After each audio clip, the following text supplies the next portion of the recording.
Hello everybody, welcome. I'm going to talk about the Kundabuffer because I've mentioned it a few times in talks. It's a difficult subject, but was given to us humans when the world creation was not working properly and the earth had to be put under some new kind of maintenance and repaired, and us humans were on it, and they gave us this Kundabuffer, which I shall do some quotes from, which will explain it much better than me rabbiting on about it. But anyway, this Kundabuffer did make us see the world topsy-turvy and distracted us from what we were really supposed to be doing with our lives and our development.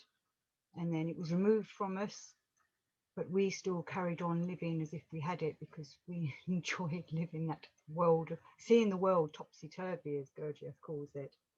So from all and everything, the Most High Commission then decided, among other things, provisionally to implant into the common presences of the free brain beings a special organ with such a property that first, they should perceive reality topsy-turvy, and secondly, that every repeated impression from outside should crystallize in them data which would engender factors for invoking in them sensations of pleasure and enjoyment. So the Kundabuffer was trying to get us to, it's like a distraction, while they're repairing the cosmic maintenance where something had gone wrong on the earth. They put this Kundabuffer in us to distract us from all that maintenance and let us have a nice, happy, fun, enjoyable time. Because we weren't being part of the world maintenance at that time, or the universal maintenance, it should really be everything. We weren't helping the planet be part of the system of creating the right energies and such like.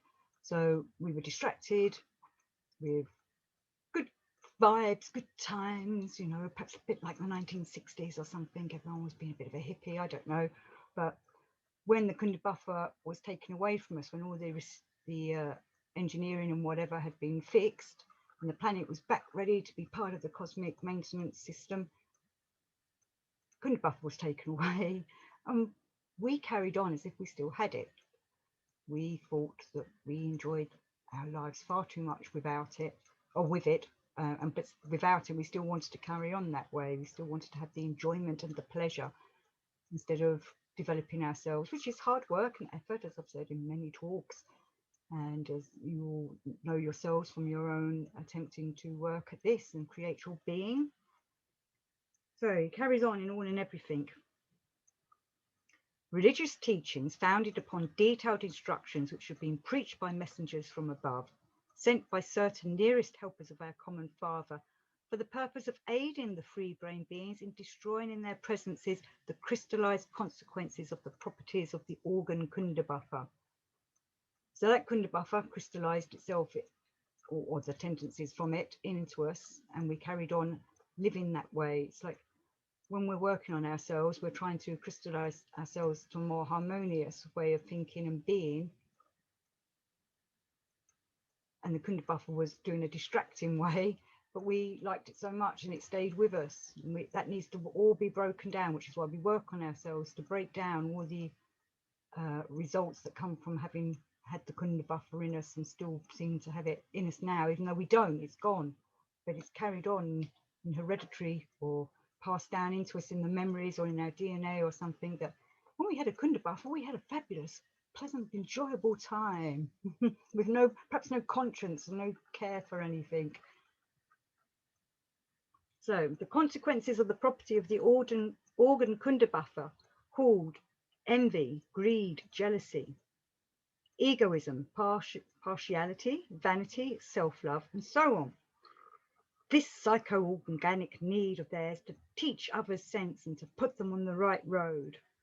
So it's kind of like the Kundabuffer takes us, like I was saying before, it's deceiving us, so it's distracting us with the modes of greed and being jealous of people who've got things that we haven't got, or doing things that we want to do and they could do it better than us, or that kind of thing, which probably ended up with people hurting each other.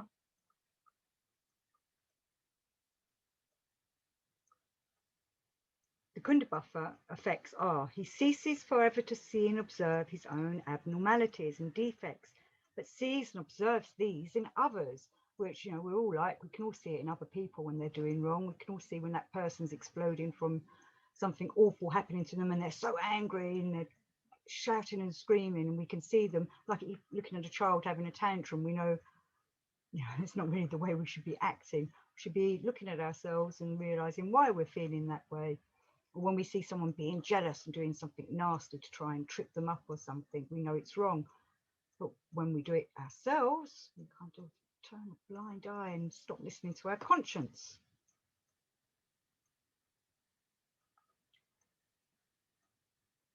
The consequences of the properties of that something accursed for them, which is the Kundabuffer was a curse rather than, you know, helping us where we're trying to develop our soul. Instead, it was distracting us from our soul making.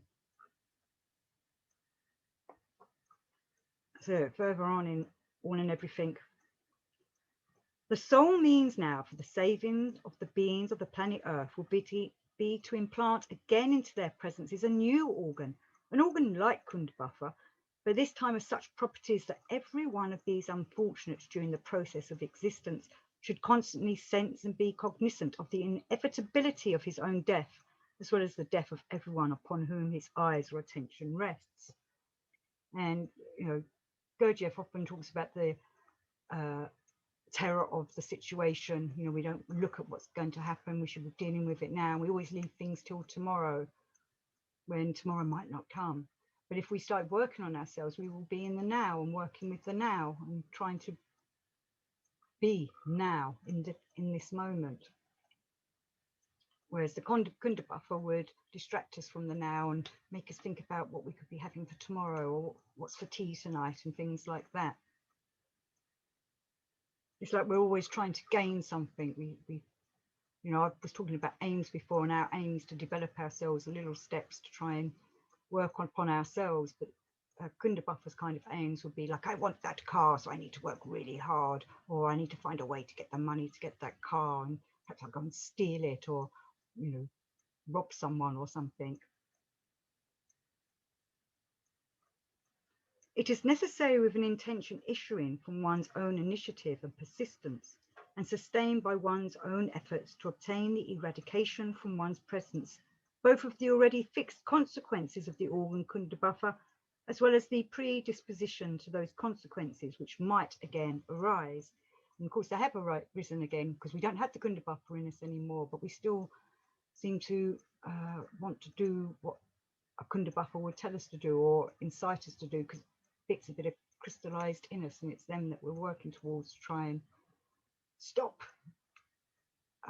distracting us, stop leading us astray, kind of like the devil on your shoulder that whispers in your ear, oh, you really need to do this, when really we should be listening to the angel on the other side telling us, try and think of it this way and use your conscience, blah blah blah. We serve the moon. Kundabuffer is the moon's representative on Earth. We are like the moon's sheep, which it cleans, feeds and shears and keeps for its own purposes. But when it is hungry, it kills a lot of them. All organic life works for the moon. Passive man serves involution and active man evolution. So passive man, the sleeping man, isn't sending back the right energies to his emptiness and working in the cosmic world creation and maintenance. And I've done a show about the moon with Josh, which you can go back. I only did it a few days ago. So go back and look at that, and that will explain to you how the moon works and why the passive man works for the moon. You must choose. In one service you can hope for a career, in the other you receive much but without a career. In both cases we are slaves, for in both cases we have a master. Inside us we also have a moon, a sun, and so on. We are a whole system.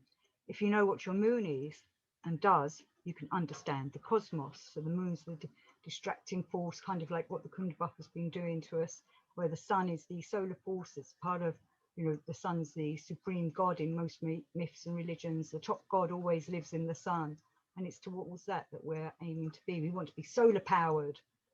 Gurdjieff says, I'd rather be eaten burnt by the sun than raw by the moon. Let's get our solar power going. So from views from a real world, The human machine has something that does not allow it to remain impartial, that is, to reason calmly and objectively, without being touched on the raw. At times, it is possible to free oneself from this feature by special efforts. So when we're working on the crystallizations of the Kundabuffer that have been left in us, that's what we're putting our effort towards as well as in our development. We're stopping listening to the Kundabuffer telling us what to do, and instead finding our conscience and working with that. So this is from C.S. Knott. Each time you make an effort, you acquire a little more spiritual muscle.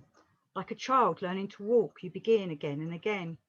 And this work is infinitely more difficult and complicated, but results are guaranteed. We must remember that because of the effects of the Orden Kundabuffer, we suffer from a kind of spinal disease which affects us as opium would, hence our difficulty in making real effort. It has made us all lunatics, and although the organ is now only vestigial, the results are there. So, the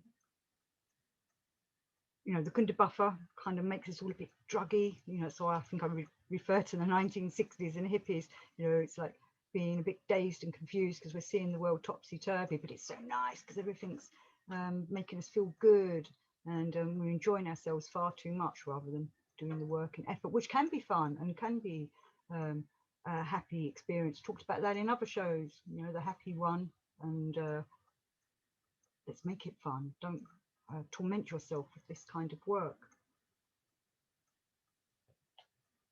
So last quote from Knott. An organ like Kundabuffer, but which would have the effect of compelling them always to be aware of the fact of their own death and the death of everyone around them. Only this has the possibility of destroying the vanity, conceit, self-love, touchiness, resentment, greed for money and power, all of which spoils mutual relationships and hinders them from becoming normal men and women. And that's quite true. Once you start looking or thinking about death, not necessarily focusing on it all the time, but being aware one day you will die, and you're doing this work so that when you die, you move on to the next realm rather than keep coming back. But if you're aware that other people die as well, that they're human beings, they're not here. Many people go through this world thinking the world's all about them. They have that self-delusion that nothing else really matters. This world's for them and them only. And we want to make sure we don't think that way.